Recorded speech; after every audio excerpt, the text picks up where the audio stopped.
PixMix is brought to you by the Arun and Show. We're broadcasting on youtube.com/Arun and Show and also through Liberated Syndication and in association with the Old School Lane podcast.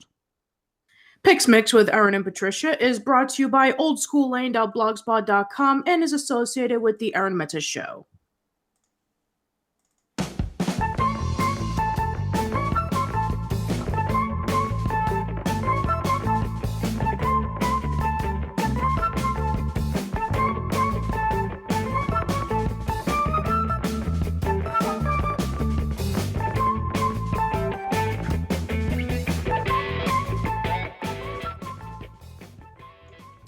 Welcome to PixMix with Arun and Patricia. Hey Patricia, how are you doing?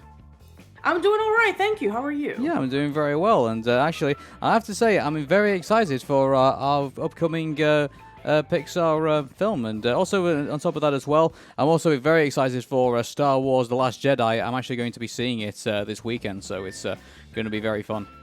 Oh, that's awesome. That's cool. Mm-hmm. So, for those of you who are new to this show, this is the show where we review Pixar films, and we thought it'd be a bit too predictable by going up basically, starting with Toy Story upwards. So, what we decided to do is we decided to randomize what film we're going to pick, and so every week we pick one film, and then we go with it. So, let's see what we got this week. So, Patricia, what do you think? I don't know. It's like I feel like that's sometimes I feel like you've got a friend in me. Sometimes, Patricia. Yeah, it's kind of ironic that would be the case, considering that we talked about the newest Pixar movie last time, and this week, by random, just want to reiterate to you one more time, by complete random, we're going back to where it all began. Yep. So, here we go.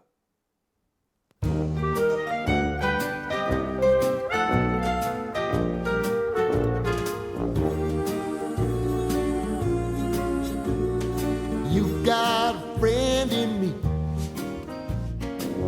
You've got a friend in me. Indeed, we're starting from the very humble beginnings. This is Toy Story. And Patricia, this film was basically the make or break for Pixar, would you believe? Yes, I do remember that because I did see a documentary a long time ago about Pixar. This was like, I don't remember which movie was coming out at the time. That was like the newest one that they were promoting. But I did remember seeing a documentary discussing about the early years of Pixar. And yeah, they went from like really humble beginnings, just a really small company that was trying to see if they can do well with computer animated films or even like little shorts. But then some guy, maybe some of you guys don't know even who he is. His name was Steve Jobs. He did some kind of company called Apple. Yeah, that company. It kind of comes back to me now. Yeah. It was that guy. So yeah, he saw the potential with this small little company, and he decided to help them out by purchasing some of the percentage of the company. And then all of a sudden, as time went on, they started becoming a little bit more well-known. They did a few shorts. One of the shorts won an Academy Award for Best Animated Short. And then as time went on, I think the first thing I remember seeing from Pixar when I was a kid was actually Luxo Jr. If you remember that in Sesame Street, they had Luxo and Luxo Jr., which are these bouncing lights that you would see in every intro for Pixar. I remember that it was just regular Luxo and then Luxo Jr. had the ball that's pretty much become iconic nowadays. And Luxo Jr. is bouncing on the ball and it deflates. And the word of the day that Sesame Street was teaching about was called surprise.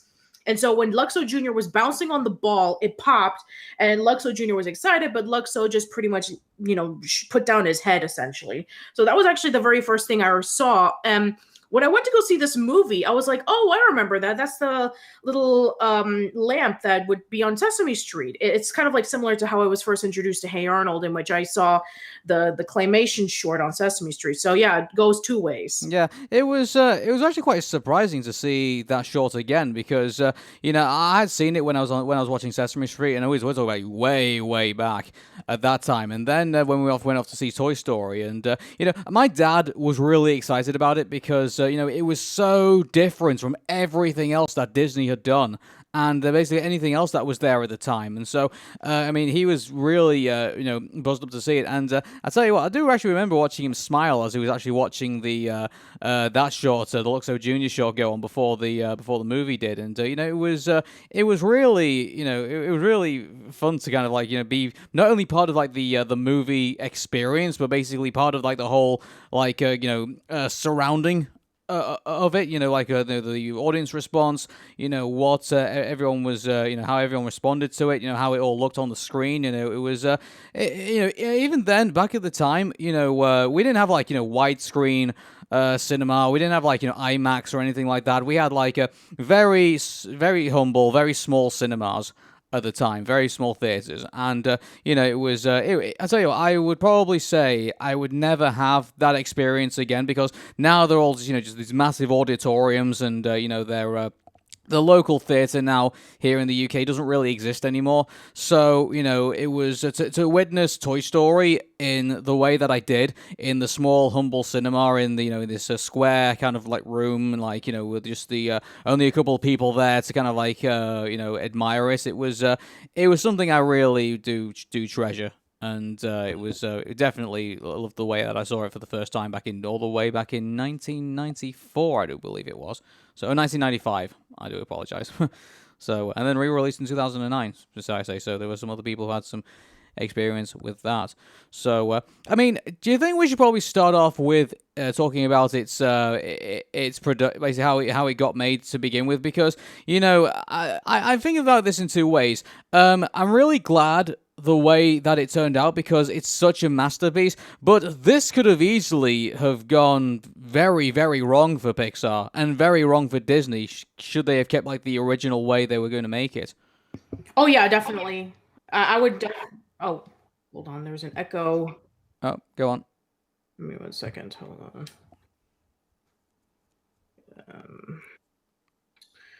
Okay, give me 1 second. There we go. That's better.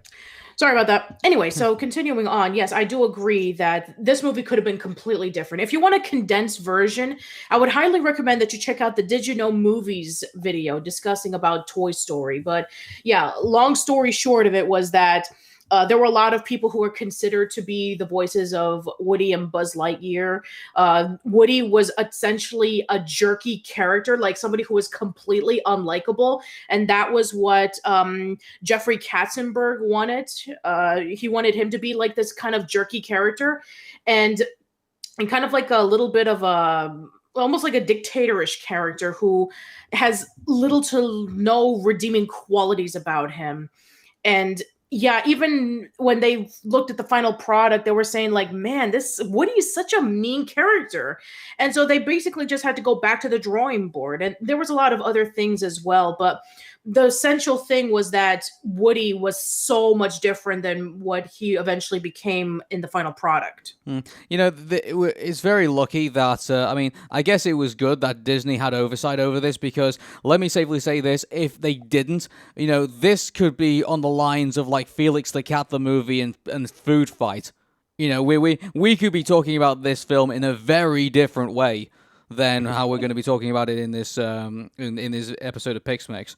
And definitely. Yeah. I don't think that CGI would have been as prevalent as it is now. I think that if they tried this, they would have felt, oh, this is like that weird experiment. You go back to 2D hand-drawn animation. This is so blocky, and maybe the technology is not there. So maybe they would have either not done it, or maybe they would have had some other company done it. But trust me, if they would have released the movie that they essentially were planning on doing, I think that Pixar, we wouldn't even be talking about them today. Do you know what's funny? It's like, the fact that we spend so much time now actually talking about the production rather than actually talking about the movie itself. We've had Saving Mr. Banks. The movie that's talking about how Mary Poppins got made. Why do we not have a movie of basically how Toy Story got here? I think that kind of warrants a movie in itself, don't you think? Yeah, I think so too. Maybe when the time is right, because Mary Poppins, the movie itself came out like around the 60s.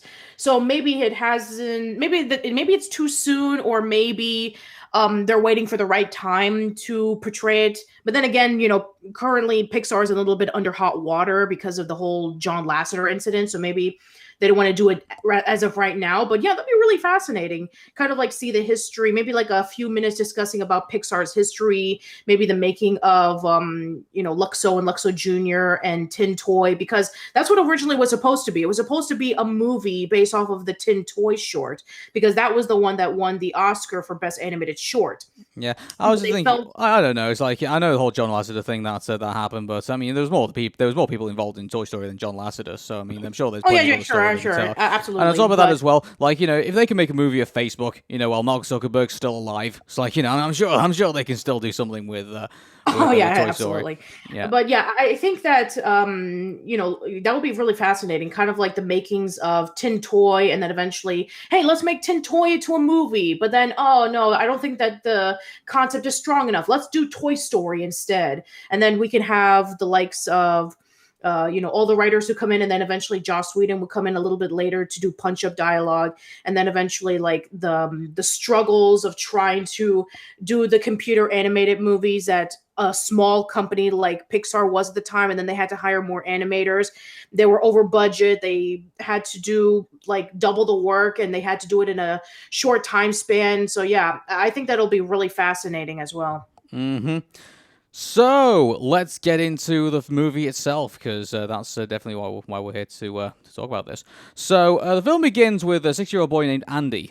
He plays with his toys such as Mr. Potato Head, a toy dinosaur named Rex, and also his favorite cowboy doll Woody. And right off the bat, I was actually kind of surprised to see Mr. Potato Head, because I always thought that Disney would always be, because Disney I think at the time was always had its own original characters, and I think to see Mr. Potato Head was actually quite different for me to see that they've actually got a real toy, because I really thought what they would do is I thought through like the entire Toy Story franchise, I thought they'd basically just make up their own versions, and so it was quite surprising to actually see Mr. Potato Head there. I don't know about you. The one thing that I was actually surprised at, the Etch-a-Sketch, because I actually had one when I was a kid. The Etch-a-Sketch where you had to like, you had the sand and you had like the little knob thing so you could be able to make whatever you want. I actually had one of those, and I'm like, oh, he has an Etch-a-Sketch too. So that was the one that surprised me. Yeah. So they go through this whole montage of Andy playing around in his house, and then they cut to the bit where he's basically it's his birthday party. And I liked how they shot the very first thing, and basically they took advantage of this being a 3D world, and so it's all told by Woody's perspective. So him sliding down the banister, him running around with Andy, being sat in certain chairs and being flicked around and stuff.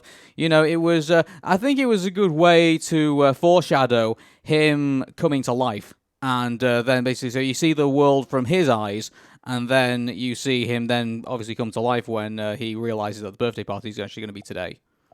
Yeah, and the reason why the birthday party is today is because they're moving away to another house, and so his mom decides, okay, we're going to be able to throw you a party early so that we can be able to focus on moving day. So all of his friends come by, and they bring a bunch of gifts, and all of the toys are really scared on what are the, what are they? Are they going to be new toys? Are they going to replace us? And Woody assures them that everything's going to be okay. But of course, they don't really fall for it because, oh, he's Andy's favorite toy. He has a type of, place compared to the others. And I there's one thing that I did not get the first time when I was a kid is when, Mr. Potato Head actually takes off his lips and he puts it towards his butt cheek. He's essentially calling him an ass kisser. Yeah, because that's the way a Slinky was supposed to be, wasn't he? He was supposed to be originally he was written to be the guard dog, basically cementing, Woody's claim to basically the throne of the room. So,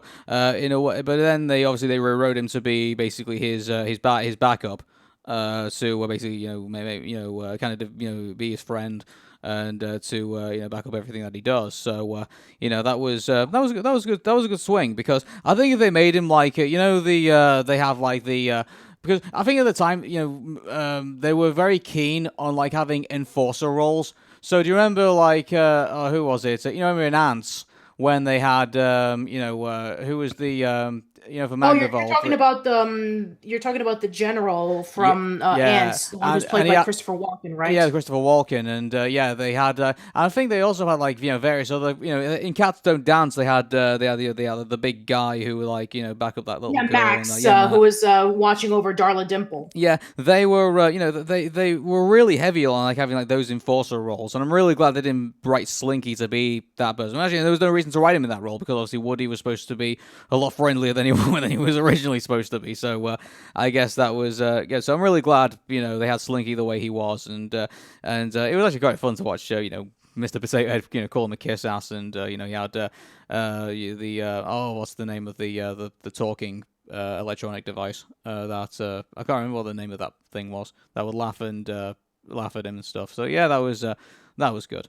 So Oh yeah, yeah, yeah. I definitely do agree, and of course, I'm sure that some people are going to be mentioning in the comments, but Slinky was voiced by the late Jim Varney, who was known as Ernest. Oh yeah, I do believe so. And so yeah, I should tell you, that was I actually didn't notice that, right off the bat. And I guess the Ernest movies were not as popular as they were, I think, in the UK than they were in the US. So I think American kids picked it up a lot quicker than the British kids did. I didn't think we picked it up until very much later on. So Yeah, I'm sure if, like, for example, if you were to watch The Lion King as a kid and you were able to pick up, the voice of Zazu, isn't that the guy who voiced was Mr. Bean? yeah, I'm Rowan sure that Atkinson. maybe British kids would have got it as opposed to American kids. And while it is true that Mr. Bean, we did know about who he was, and he had his animated series like much later on, and he did have a few specials. But yeah, I don't think that Mr. Bean was as popular as, I mean, it was, but not as much in the UK compared to the US compared to the UK. I love how we talk about Rowan Atkinson actually, because you guys, immediately you go to Mr. Bean for Rowan Atkinson. Here we go to Blackadder, the comedy show. Yes, so. exactly. We didn't really have a lot of Blackadder. I don't remember anybody talking about it when I was a kid. Yeah, unfortunately, Rowan Atkinson is not in this film. So anyway, we'll continue on. Yeah, I know. So, everyone's really nervous about the party. So they see all these presents getting pulled out, and they start to get bigger, and everyone's having pretty much a heart attack over it. And then, so you see this whole montage actually with the. This is fun with the soldiers, the plastic soldiers going down to like put the speaker. The two-way radio down in the plant, and so they do this whole like mission thing, kind of like Saving Private Ryan kind of whole deal, and then so they do that, and then they put the that in there so that all the kids can hear about who's got what presents. So they hear like all these random ones like lunch boxes and various other things. And board games and that, and so everyone's pretty relieved. And then all of a sudden, Andy's mom pulls a surprise present from the closet. And everyone gets so panicked that they knock out the two-way speaker, and then they have no idea what it is. And so I liked how they built that up. Like I mean, we knew it was Buzz Lightyear. I mean, obviously that was pretty obvious to everybody, who was watching it. But obviously, when they obviously built that up really well to when they finally get up to the room, and everyone basically has to go back in their positions and play dead and stuff, and then the spaceship lands. And that's where the fun begins. The spaceship lands, and this is where we're first introduced to Buzz Lightyear. And with his personality, thinking that he's actually Buzz Lightyear, the Star Galactor who's saving the galaxy from the evil Emperor Zurg, and he's searching around thinking that he landed in some strange planet. And then Woody introduces himself, and he's saying like, "Hi, Woody. I'm Woody. You must be new here, and you're in Andy's room, and this is my spot." And then when Buzz sees his sheriff badge, he says, "Oh, good. My name is Buzz Lightyear. I'm trying to find out, how can I repair my ship? I must have crash landed by mistake." And so then he meets up with the other toys, and all of the other toys are so impressed with him because, I mean, when you look at all the other toys, they don't have like all the nice little gizmos and gadgets compared to Buzz. Buzz is a newer toy. We have obviously, Woody, who's a wind-up cowboy doll, and as mentioned in the likes of Toy Story 2, which we'll talk about definitely at some point, that he's an old toy that was passed down from his family. And we have a T-Rex, we have a Mr. Potato Head, we have the Slink Dog, but yeah, all the so this is essentially like we could assume that they were like old toys that Andy has had for years. But with this case, with Buzz Lightyear, he's a brand new toy, state of the art, and everybody's just so impressed with him, and everybody wants to become friends with him, and they want to share. They want him to be his roommate so they can, come together when they're moving away. And then when Buzz shows off his wings for the first time, and he says that he can fly, and then Woody says, "No, you can't fly. You're a toy." But then Buzz, tries to prove him wrong, and he says the iconic line, "To infinity and beyond." And with a whole bunch of gags that are happening with Buzz being captured by the toy airplane on top and the Hot Wheels going around in a loop-de-loop, and he has his eyes closed throughout the entire time, so he doesn't see what's going on. He just thinks he's actually flying. Yeah. And that's actually a really clever way to show that, because that's actually going to be a turmoil in the later part of the movie. There is actually a goof in this, because if you notice that his wing actually goes through the loop as he goes around it.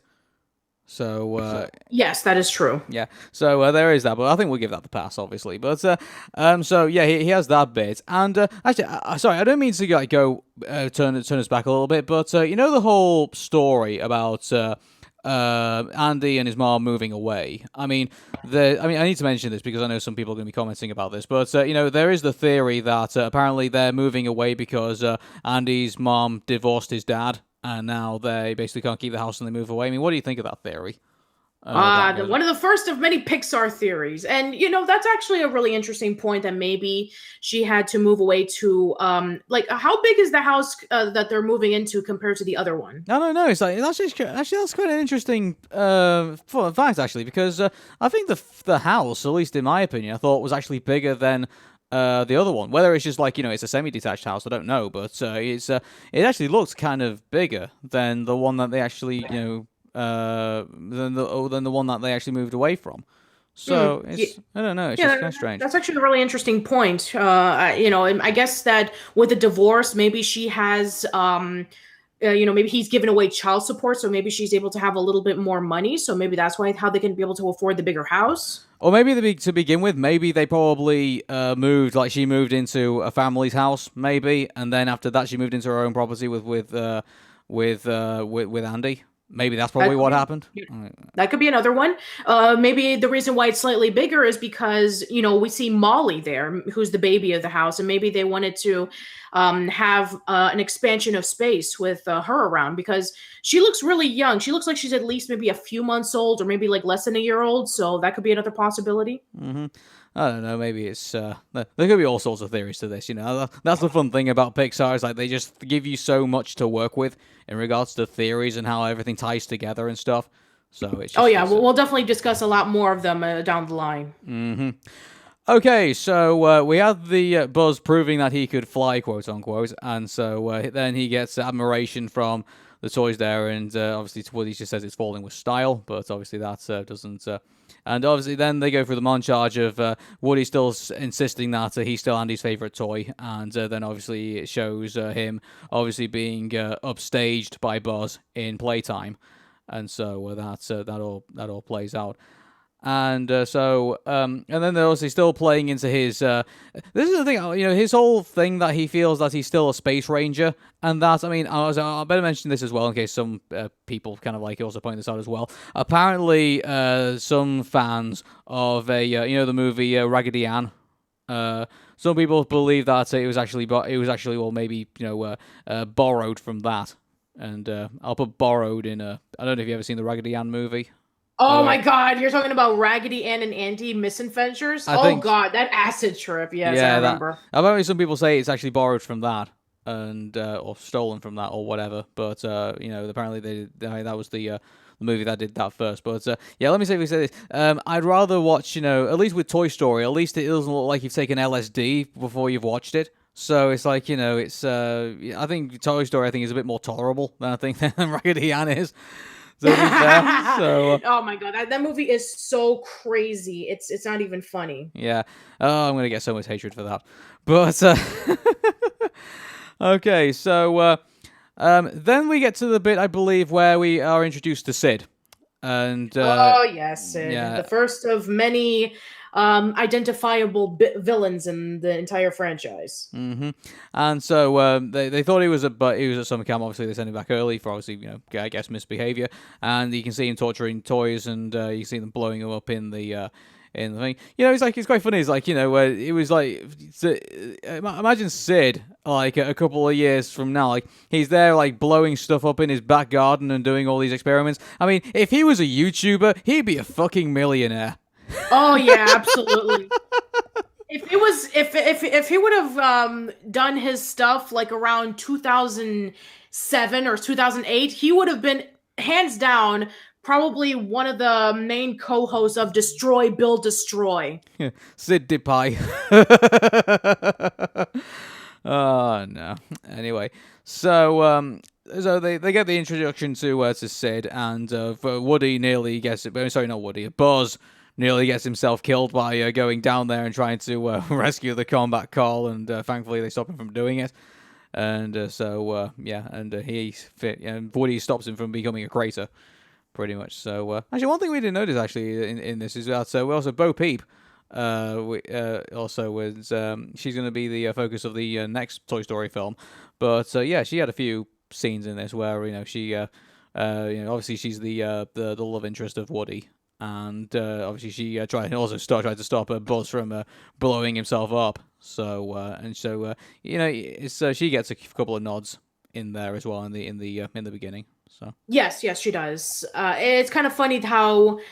Even though that she still shows her support for Woody, it's kind of interesting of how she's able to, kind of like lean towards Buzz as well, because when she saw fly, saw Buzz fly, and when she saw Buzz fly, then she became really impressed. It's like, oh, I found my roommate. So yeah, I guess but Bo Peep is kind of like leaning either or, Mm-hmm. So I just lost my place here. So we were talking about when Bo Peep was helping Buzz, preventing from going over to Sid. Yeah, so obviously that takes place, and then I believe we get to the bit where Andy's mom comes in and says, "Oh, we're a bit tired from packing, so do you want to go to Pizza Planet?"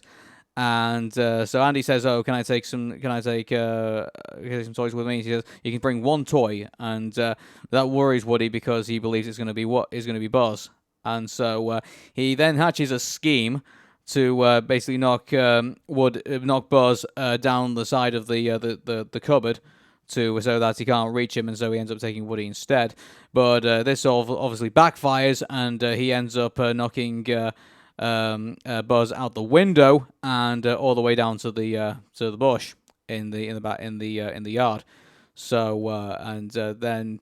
Obviously, the toys realized that it was Woody that did that, and so it was, and so this whole misunderstanding takes place, and then Andy finally comes up and like breaks the whole thing up before it all gets nasty. And I tell you, it was quite interesting to see Etch and Sketch to draw a noose.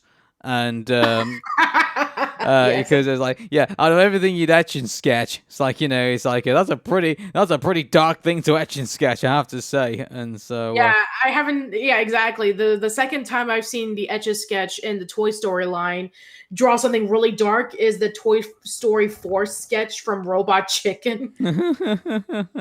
Oh yeah, like when he shows basically what's happening on the bed. Oh my god, that's crazy. Yeah, exactly. This was before Toy Story 3 came out, or maybe like before it came out, and there was like talks about like, oh, Andy's coming home from college, and then when Andy came home, he had a girlfriend, and they were having intercourse on the bed, and the Etch a Sketch was like drawing the position. They're like, oh, so it's oh my god, that's crazy. Yeah. Hey, Woody, you know what my daddy did? He pooped. Oh, that was brilliant. I love that. I love Robot Chicken. Anyway, so continuing on. Yeah. So Woody decides that he's going to, he decides that he's going to try to, go along with, Andy when he gets back, and he just lays there, and Andy just takes him, and he's like, oh, okay, I'll take him. And so Buzz sees Woody getting into the car, and so he goes after them. He jumps into the bumper, They stop by to get gas at Dynaco, which, next to Pizza Planet, that's a reoccurring place that gets featured in a lot of Pixar movies. So, especially that was kind of strange to me, actually, because what was Buzz's motivation? So, I mean, obviously the motivation was to, obviously he has to some get kind of revenge on Woody, obviously. Okay, then, well, because I thought it was kind of. I mean, I don't know if did he actually see Woody in that? Yeah, he did see Woody. Oh, yes, he did. Okay, then. So he got out of the bush. He saw that Woody was heading over to the car, and so he wanted to get revenge on him. He thought that well, it wasn't exactly called. Well, he actually worded it in a very clever way. He approached him, and Woody said, "Hey, why don't we? As soon as we go back home, then you can say that this was all a big misunderstanding, right, buddy?" Trying to be nice to him, and then Buzz says, "Well, I don't exactly tolerate what you did, but revenge does not work on my planet, but we're not on my planet." And so they had this huge, gigantic fight, and they leave the car and they're punching each other. And then the car leaves, and now they're stranded in the gas station. Well, in the fight, I really love how basically they used Buzz Lightyear's whole, his whole body, Woody manages to get the helmet up, and he's like punching him in the face, and then Buzz locks the helmet and locks his hand in, and it was quite funny because I didn't realize it was kind of a bit a bit on and off how toys kind of feel pain. In a way, it's obviously you get to see more examples of it when we get to the bits with Sid, but later in the film. But it was because Buzz was knocked down, down a huge drop, pretty much. And obviously, I know the bush broke his fall, but it's you think that there were some bits in the film where you think oh man, because that must really hurt, when things happen, but I think there was times when toys kind of brushed them off a little bit. I don't know. It was So the pain ratio in the film was kind of inconsistent, but it's a cartoon, so I think we can forgive it on that part. So sure. Yeah. So they go over to Pizza Planet. They go over to Pizza Planet because a Pizza Planet truck just so happens to be over there getting gas. Plot convenience. And so Woody convinces Buzz that the truck is actually a spaceship that's going to take him to a space station so he can get him home. And so Woody tells him that they need to go to the back so that the pizza delivery guy doesn't see them. But Buzz is going to sit up front, and he even puts on the little seatbelt for safety, which is actually a really clever thing, considering that, hey, if he's a spaceman, then obviously they have seatbelts in spaceships.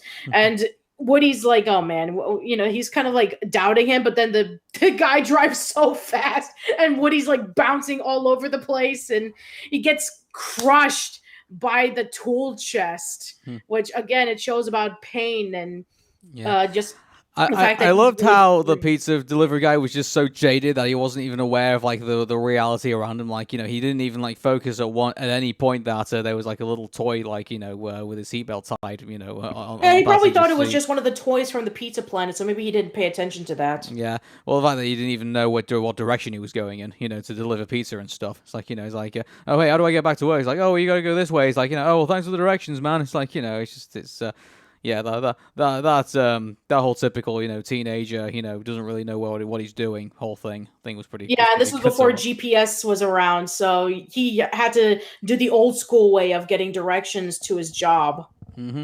As I say, the Dynaco petrol station was actually kind of inconsistent because I think didn't the mom pump the gas, but then the guy who came to the petrol, to the gas station, then asked one of the attendants to fill up the car.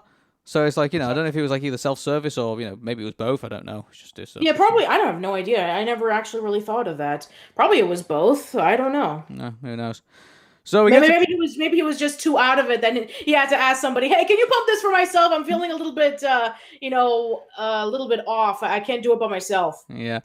So we get to Pizza Planet, and obviously it's a pretty crazy place, and there's kids all over the place. There's and then Buzz looks at the whole thing and thinks, wow, what a spaceport. It's reward. He says that Woody did a good job, and now he seems to be back on his side now. And then I think they obviously get to the point where he goes into the crane, the crane competition thing, and he jumps into that with all the aliens, and then that gives us to the iconic scene with all the little aliens who worship the big master of the claw, which I think Yes. Yes, the claw is our master. He chooses on who will go and who will stay. the claw. Yeah, and I have to agree with what the nostalgia chick said, that I think that the minions were heavily influenced by those green aliens. I don't know. I think a lot of things were influenced by those little aliens. I think I think now that every time you get like a kind of like a reproducible kind of stale character who I think basically they seem to kind of replicate from those aliens. I think in a way. So, Yeah, pretty much, exactly. Yeah. Do you think? Do you think the? Do you think the? Sorry to keep going back to Frozen again. No, go ahead. I know everyone's sick of Frozen, but do you think those? Do you think those trolls? I think are also somewhat based off the aliens as well. Oh God! Oh, I hated the trolls. I like the aliens, but I can't stand the trolls. I really can't. They had the worst song in the whole movie, and every time you see them, they're just getting out exposition, and they're not really that interesting. So I hope not. Yeah, you really hope they're going to be. And now that there's there's all a whole talk about crossovers now since it's the the 21st Century Fox deal has gone through. Let's hope they don't cross over too many into other films, because if they're going to do that, then they're pretty much going to give away the whole movie in the first 5 minutes. So it's Oh it's like, boy! And you know what? And I know some people are going to say this in the comments. Simpsons did it. Simpsons did it. I know. Simpsons did it. No. Yeah. So Simpsons seems to have done a lot of things, so pretty much at this point. I seriously think that they have a crystal ball somewhere. Nah, I think they're just pretty good at predicting what happens, if anything. I think they just, Multiple times. multiple times. Pretty much, yeah. Well, anyway, Yeah. where were we? Oh yeah, that's right. So they're in the crane, and Sid is walking over so he can be able to grab one of the aliens, and he sees Buzz there, and he decides that he's going to try to get him, and he does get him, and then Woody actually does come in, and he's trying to get Buzz out of there, but the claw actually grabs the top of Buzz's helmet, and so Woody is trying to pull him out. But the aliens are saying, "You've been chosen. You've been chosen." Then they push him forward towards the claw, and when Sid actually pulls up the claw, you have Buzz on top, and then Woody is grabbing his ankles, and he says, "Oh right, double prizes." And so he takes them home, and but Woody already knows that they're in huge trouble because obviously Sid has been destroying many toys in the past, and then. The alien is just like really excited and thinking that, oh, everything's going to be working out well. We're almost home to our new master.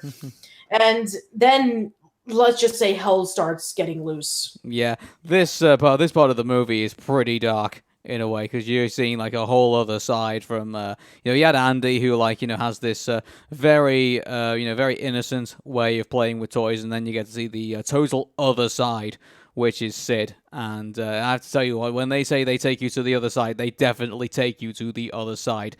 It's a grimy, it is, very dark, very awful place. It's like, it's not brightly lit at all. It's littered very much with, like, kind of demon spawn in a way, with, like, all the toys that have been, been destroyed in the past, and now they've kind of, like, glued them back together. So it's basically going from, I would say, I'm not saying I would say going from heaven to hell, but it definitely is, basically going from the world that into kind of like this dark underworld, which you'd even the Doomslayer probably would have struggled, working his way around in. It's pretty. Yeah, and let me tell you a crazy scene that really shook me. So when when I was a kid, when I first saw this scene, I was like, oh wow, what's gonna happen? Oh my god, no way! Kind of like that kind of thing. So Woody is like really terrified of being in Sid's room. And then we have this little baby head, and we see, oh, it's a baby. Oh, it's so cute. And then he's like, oh, come on over. Can you help us find a way out? And then it's like, you have like these connectable metal pieces, which I actually saw as a kid. I remember that this was actually kind of like, I don't remember if it was like associated with Kinects or the same company, but I did remember. I think it was. There's a company called Meccano that made these sort of kind of like I can't remember what they're called now. Kind of like steel, Like they mainly like built like metal sets like cars and Yeah, like yeah, cranes exactly. and Like things like middle that. sets. Yeah, yeah. Yeah. Which I think I remember seeing that when I was in school, like when I was walking around like a toy shop, and they had like right next to the Kinect set. So they actually have like the metal pieces that you can like put things together and stuff like that. So it's actually that, and then it's just like a crab just walking, and then when it sees with its one eye, and then it just raises up slowly, and the ominous presence. It's so scary. And then all the other toys that are coming in that are all dismantled and put together like Frankenstein with his creatures. And it's really frightening, and Woody is like frightened, and Buzz is trying to keep his cool and trying to call for help on his on his walkie-talkie device, but nobody's answering because obviously it doesn't work.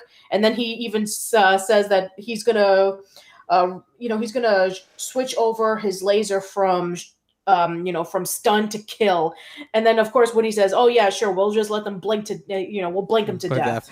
And it was perfect how it all just built up to that. And you have like Bill saying that, oh, the cannibals. It's like because they obviously they take the oh, we got to mention this, the Janie doll that Sid takes from Hannah, and then basically tortures and basically rips the head off and stuff like that. And so then they have that, and then you can see them taking the parts of the toy away. And so that leads to Buzz thinking that they're cannibals, and so they have that whole bit. And so it was it was that in itself was quite a crazy scene. And so I think they're pretty much there for the night. Pretty much. I don't think they actually showed too They much. stay there like at least maybe like 1 or 2 days. And then Yeah, because they stay there for the night, and then we see that in the morning, Sid is actually grabbing his magnifying glass, and he's gonna actually burn a hole through Woody's head, and that's where we see the little mark on his head throughout this part of the movie. Yeah. If for Well, there some was reason also the we're scene. There was also the story scene 2 and before that. 3. There was also the scene before that where Andy comes home without Woody, and then Andy says to his mom, Woody's gone, and like all the toys over here, and Mr. Potato Head automatically assumes, oh, I told you he was guilty. He's run off and not told anybody, and Bo Peep kind of like holding on to the fact that maybe Woody might be innocent this entire time. So you can definitely tell there's still like kind of like indecision in the ranks amongst Woody's guilt or not about what he did to Buzz. So there's all that playing out as well. So they get to. So they get in the morning, and obviously Sid's interrogating Woody in this in his own way, and then he ends up taking the magnifying glass and burning a hole in his head. And so then we get that, and then Sid comes out of the room after being lured away by Pop-Tarts, and then you get to see that Woody's actually in a horrible amount of pain, and ends up having to dunk his head into a cereal bowl in order to basically put out the fire in his head. In Fruit Loops. Yeah, and then you got Buzz, who's been obviously had like a darts like shot at him and stuff, and he says, "Oh, well, you were good to not talk or anything like that," and so then they realize that Sid has left the door open, and so they can escape, and but then the cannibals, quote unquote, are back again to basically confront them. And then Woody uses his Buzz's karate chop actions basically to back them away, and then he uses that opportunity to escape for himself. But then he realizes he can't because Sid's dog Scud is waiting at the bottom of the stairs, so he can't get out. So there's that whole scene as well. And I think this is the bit where we get to so Buzz himself is obviously walking around the house, and he, I think at that point, he actually overhears the TV saying that, calling Buzz Lightyear, this is Star Command. And he realizes at this point, oh, hey, it's a Star Command. And but then he doesn't realize until eventually, a few seconds in, that what is on the television is not Star Command. It's actually his TV commercial for Yeah, him. The fact TV commercial show, and it is so extreme 90s commercial. It's the kind of commercial that the nostalgia critic will make fun of. Yeah, and it was just in a way you can definitely see like it was definitely an over the top commercial, but at the same time it was also kind of a very I say very emotional moment because here you have this like over the top commercial going on, but in a way it's a commercial that's shattering Buzz's illusion that this entire time he's actually not been this this space ranger. This entire time he's just been a toy, and then when he sees under the flap that he's actually been made in Taiwan this entire time. I think was it Taiwan that he was made in? I think it was. I can't remember off the top of my head, but yeah. So he sees underneath it says made in Taiwan, and then you get the whole Randy Newman score of like basically saying, "Oh, can it be true that I'm just this toy this entire time?" So. Yeah, and then of course we have the scene in which Buzz wants to prove everybody wrong that he is a space ranger. He's not a toy. And so then he tries to recreate that scene earlier in the movie where he flew, but then he falls and he gets his arm like popped out of its socket, and then we have the Sid's sister coming by, and she decides that she's going to put Buzz in give Buzz a little hat and play tea party with. Yeah, that was a pretty emotional minute when you see him on the floor and the music is just basically really at this sad moment of realization that he is not what he is. And you just see the camera just start to slowly come up, and the way they make him feel so insignificant in that scene, I think, was brilliant. And because you really felt, you knew it was a facade the entire time. You knew it was stupid that he was like the Space Ranger, and it was this, but you felt bad for him after that because you felt real sympathy for him, even though you knew it was just it was the idea of him being a Space Ranger was stupid. It's just he was this toy this entire time, but you still feel bad for him even in that moment. And the way that they did it with the camera, with the music, with the lighting, the way they shot it, and the way that they built it up and brought it down again was everyone still talks about it to this day. And it's a brilliant piece. If Buzz would have been a really unlikable character, just flaunting off the fact that, oh, I'm a space ranger, I'm better than all of you toys, then yeah, we wouldn't be feeling this way. But because Buzz was helping out all of those other toys in the montage where Woody becomes jealous, and you see that Buzz's character is actually that wants to be able to do what he can while he's quote unquote stuck on this unknown planet, and he has a really charming persona that had it been one of overconfidence, then yeah, the moment where he finds out that he's actually a toy and not a real space ranger just makes it really sad. I do agree. Mm-hmm. So then we get the which I think is a pretty hilarious scene where Buzz is now Mrs. Nesbit, and Yes. in Hannah's playtime, and so Woody throws in a voice to lure Hannah away and tries to get in away, so then they get to the bit where where he's basically playing out the drunken bar routine, where it's like one day I was saving the galaxy, and next thing I'm sucking down air with these two other guys, and so it's just and then Woody has to struggle for the next couple of minutes trying to get Buzz Lightyear to the window in order to try and get to the other toys and convince them what happened and stuff. So yeah, and man, it's just so hilarious. He has Buzz's arm, and then the way he got it was like, "Hey Buzz, can you give me a hand?" And he just throws the arm towards Woody, and he says, "This is serious." And then he says to Buzz that he needs his help, but Buzz is not willing to help him whatsoever. And so then he has to use Buzz's arm so he can try to convince them that yes, Buzz is with Woody and they need some help. But then when Mr. Potato Head said, "Hey, what are you trying to pull?" And then he pulls out his, the arm and says, "Oh, nothing." And they thought that, oh, he killed Buzz. And so then essentially that they decided that they weren't going to help him anymore. They closed the window, they closed the shades, and now they're pretty much on their own. And it's really sad and pathetic. And so then we have Sid coming upstairs, and he has a package in the mail, and it's a rocket known as the Big One, and he's going to use it to strap a toy on the rocket for it to fly and explode.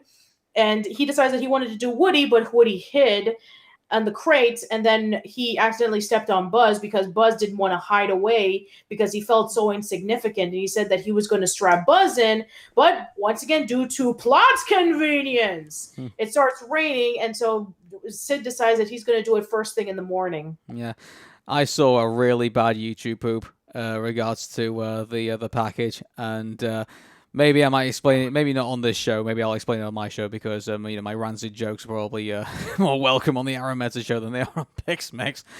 But yeah. So anyway, going through that, and obviously they go through the sad. Obviously this is actually pretty.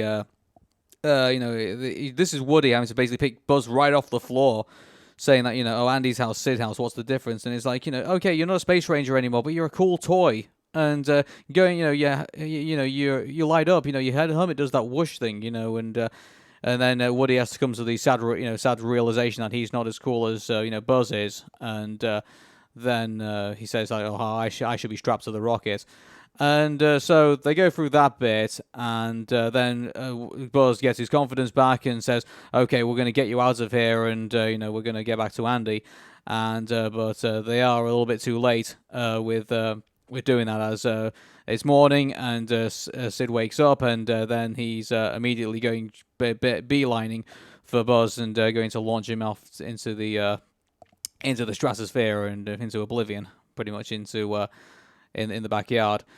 So then we get to the bit where the cannibals, or quote unquote, all the misfit toys, confront them again, and then Woody pleads for their help.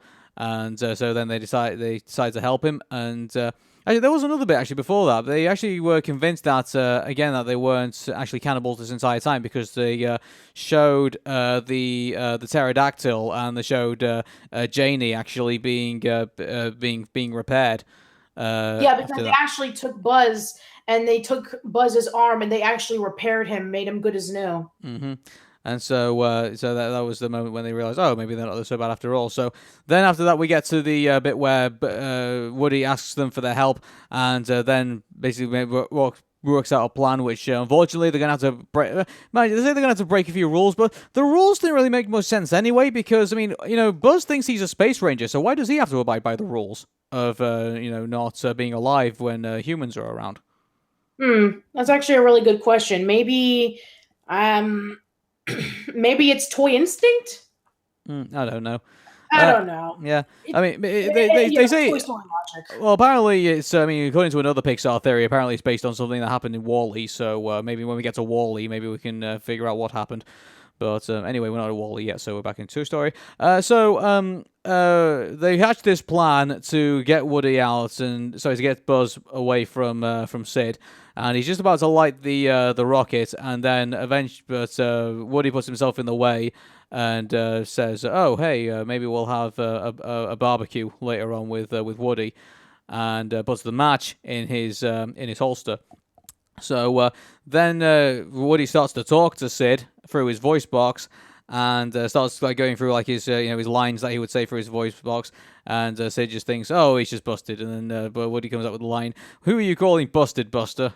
And so that was actually quite a jarring moment, even though we sort of kind of I guess we should have been really expecting it. It still was pretty out of the ordinary to hear that, and to hear that he's actually talking through his voice box. And he's like, yeah, exactly. I'm talking to you, Sid. I'm talking to you, Sid. And you should treat your toys better. And then the toys start coming to life, and they walk towards Sid like they're zombies, and he's freaking out. And then he says, you should take care of your toys better, Sid, because we toys can see through everything. And it starts spinning slow, and then he actually does talk, and he says, so play nice. And then he just screams and he rushes back to the house. The bit I really freaked out on the scene was obviously the Meccano baby, that spider thing. Yeah. He cuts off his fringe. That was pretty freaky in itself. So yeah.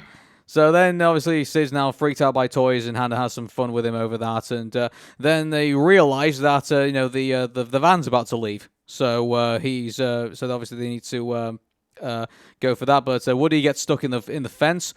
Sorry, not Woody. Buzz gets stuck in the fence and has to. So he says, "So Woody, just go in and I'll catch you up." And but Woody comes back and tries to free him. And then they get to. I'm trying to think where they get to next, because they're on the road, and then Woody. I think they managed to actually catch the moving van, and Woody catches the moving van, and he catches up to the moving van when there's the red light, and he climbs up and he's trying to look for RC, which is the racing car, and he pushes him down, and everybody thinks, oh no, he's trying to get rid of another toy, and so they start attacking him. Well, not only that, it's the toy that basically grasped on Woody to begin with. Well, said that Woody, pushed Buzz out of the window. So, he's like, he basically think he was trying to get revenge on RC to, after what happened. So, obviously exactly. So they keep fighting him, and Buzz actually jumps onto RC and is actually riding him, but then things start circling around, and then the dog starts chasing after them, and things start getting a lot more worse, and then they actually do push Woody off of the van, and you think that, oh no, he's going to be stranded, but actually him and RC and Buzz start coming in, and then they went over to turbo mode to go a little bit faster, and then we see that the toys see through the little toy binoculars that Woody was telling the truth, Buzz and was alive this whole entire time, and so now they start regretting it, and now they have to think of a way to slow down the van or to try to capture him to bring him back into the van. So there's at one point they actually had the bit with Scud where Scud with the dog, and so he bit onto Woody's foot, and he was going to end up letting go, and he just says to Buzz, "Take care of Andy for me," and then Buzz jumps on his face and pulls his eyelids and stuff, and gets the dog off, and so. Then I think at one point, the dog ends up going like a massive car accident and ends up getting surrounded by cars, and so he ends up getting blocked off, and so. Then obviously the car starts to run as it goes into turbo. Starts to run out of battery, and then Slinky tries to pull them into the moving van to no avail. It ends up getting massively stretched out, and then obviously he flings away. And I have to say, I think the whole voice acting throughout this entire bit was actually really good, because it actually showed all the stretches and strains of everything that they were going through. And that was pretty good. Absolutely. To listen to. It shows a lot of peril, and it shows a lot of strain that they're trying to get Woody and Buzz back into the van right before it completely disappears. So you can see and hear the turmoil that the characters are going through. Oh, and the music played it up as well. That's one thing I always noticed. The music really played it up. And I really enjoyed that. Watching that scene, and then you get to the bit where the car grinds to a halt. Both Woody and Buzz are on top of RC, and they don't know what to do. And then Buzz comes up with the idea of the rocket, and so Woody then realizes, he's just got the match, and so he lights the match. Then a car drives by and puts out the match, and then they're back to square one again of not being able to do anything at all, and they're completely lost. And then Buzz ducks down his head and realizes that his helmet is actually like a magnifying glass, which can direct light into a beam. So Woody lights the rocket doing that, and then he comes to the dreaded conclusion that he's just lit a rocket that actually explodes. So and then we get the whole fun thing, watching the rocket just blasting up the street, and then they drop off RC in the van to Mr. Paseo Head's misfortune. And then they look like they're going to blow into the air and look like they're going to get blown up. And then Buzz says, "Not today," and gets out his wings and cuts them loose from the rocket. So that was. And then he starts flying, which is never explained on how he's able to do that. Was it that the wind currents were just able to let them lift up at a certain point? I think he was gliding. I think. And okay. yeah, so I think maybe I don't know, maybe he has the It could ability be to glide. gliding. Yeah, maybe the wind current is, helping propel his wings so that they are actually gliding instead of flying. That's Mm-hmm. true. Yeah, and so they glide over the truck, and Woody says, "Buzz, we just missed the truck," and he says, "We're not aiming for the truck," and then they land in the car, and then Andy realizes the jilt and realizes it's Woody and Buzz in the in the box, and and he realizes well, in his opinion, he believes that he left him in the car this entire time, and then Yeah. yeah, then you get And Woody. mom says, "Oh, yeah, that's right, Auntie. It was right there, right? Just like I told you." So, yeah, nothing ever gets brought up with that. And then skip over to a few months later, and it's Christmas, and they're going through the same thing like with Andy's birthday, in which they're afraid that, oh, there's going to be some new toys that are going to replace us or something like that. But everybody's not. Everybody's actually really excited about what the new toys is going to be. And one of them happens to be a Mrs. Potato Head. For Mr. Potato is getting really excited about it. Oh boy, I better shave. He just pulls off his beard, he just pulls off his mustache and and just has it like that. And then actually Buzz is actually quite worried about what might actually come out, and he's actually knocking the two-way radio. And Woody just says, "Yo, you're not nervous, are you?" It's like hey, come on, what could Andy potentially get that's worse than you? And then you hear on the radio, he's like, "What is it? What is it? Oh wow, a puppy!" That was a great way to end it. I believe. Yeah, absolutely. Yeah. So, yeah, that's actually how the movie ends. Yeah. Yeah, and so that's it. And I think it was, in conclusion, Toy Story was absolutely and utterly necessary, I think, during the time because, Disney, I think, at that point, I think were, they were coming out of their Renaissance era. I think they were at that point. This was on 95, so the newest Disney movie at the time was Pocahontas. Mm-hmm. And so they needed this, definitely. And, Pixar needed this, and everybody needed this, and we needed this. And it definitely told, because at the this movie took $30 million to make, and it took home $361,958,736. Wow, that's like what, like almost 100 times the budget? Pretty much. It was actually it's 100 and actually I think it's 102 times the budget. Yeah, but over 100 times the budget. That's incredible, considering that this was the very first movie from an then unknown company. Yeah, and mind you, it did have the Disney logo on it, so I guess you could say. That's true. That's true. Mm-hmm.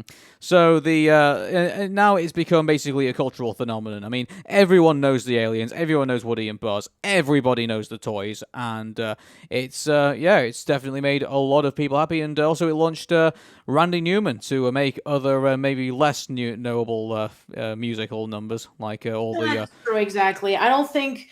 With the exception of the Toy Story movies, I don't think Randy Newman's music is known for a lot of the other Pixar's soundtracks. Although I did like his music on Princess and the Frog. Though. Okay. Although that's not a Pixar movie, I know that doesn't count, but still, it is a Disney property, so I still liked it. Yeah, well, I'm a big fan of Roald Dahl, and when he did James and the Giant Peach, it's like there's just so many unnecessary musical numbers in that, and just that to me maybe was a bit disappointing for me, but I did like James and the Giant Peach when they weren't singing, so I guess that was one thing. But it's let's give scores out of 10. It's a 10.